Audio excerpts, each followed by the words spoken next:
तंबाकू नोशी एक ऐसी बुरी आदत है जिसको करने वाला रकम और जैसे जैसे वक्त गुजरता है अपनी जिंदगी से भी हाथ धो बैठता है। तंबाकू नोश खुद तो अपनी जिंदगी के साथ खेल रहा होता है बल्कि अपने साथ बैठे अफराद की सेहत को भी नुकसान पहुंचा रहा होता है। आलमी इदारे सेहत के मुताबिक दुनिया में तंबाकू का इस्तेमाल करने वाले अफराद की मजमूई तादाद 1 अरब से जायद है और सालाना तकरीबन 80 लाख अफराद इसके आदी हो जाते हैं, जबकि सालाना 20 अरब रुपए इस बुरे काम पर उड़ा दिए जाते हैं। एक तहकीक के मुताबिक सिगरेट के एक कश में 4,500 खतरनाक केमिकल्स होते हैं जो गले और मुंह की कैंसर का बाइस बनते हैं। वर्ल्ड नो टोबैको डे का मौजू तंबाकू से परहेज फेफड़ों की सेहत है। तिब्बी माहिर का कहना था कि स्मोकिंग से सबसे पहले तो जो हमारे पास पेशेंट आते हैं उनको सबसे पहले स्टोमक इशू स्टार्ट होते हैं।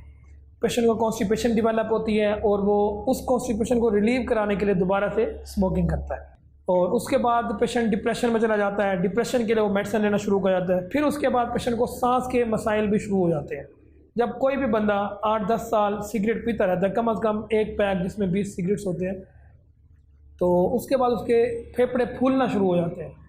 फेफड़े के फूलने के बाद जो ऑक्सीजन होती है वो कम हो जाती है और जो मुज़र सेहत मादा जिसे हम कार्बन डाइऑक्साइड कहते हैं वो जिस्म में जमा होना शुरू हो जाता है, जिसकी वजह से सुबह सुबह मरीज़ों को या जो स्मोकर्स होते हैं उनको हेडेक स्टार्ट होता है और फिर वो हेडेक की मेडिसिन लेने के लिए दौड़ते हैं। टेक होम मैसेज यही है कि सिगरेट ना ही पिएं। मदनी चैनल के नाज़रीन, तंबाकू नोशी करने से पैसा और सेहत दोनों का ज़िया है और इसके इस्तेमाल से नेकी और इबादत भारी महसूस होती है। अमीर अहले सुन्नत दामत बरकातुहुम लालिया फरमाते हैं कि आप जो सिगरेट पी रहे हैं इससे आपको तो नुकसान हो ही रहा है, लेकिन अगर आप घर में पी रहे हैं तो इसका धुआं आपके बच्चों और फैमिली मेंबर्स को भी बीमार कर सकता है। लिहाजा अपने आप पर और अपने घर वालों पर रहम कीजिए और सिगरेट नोशी छोड़ दीजिए।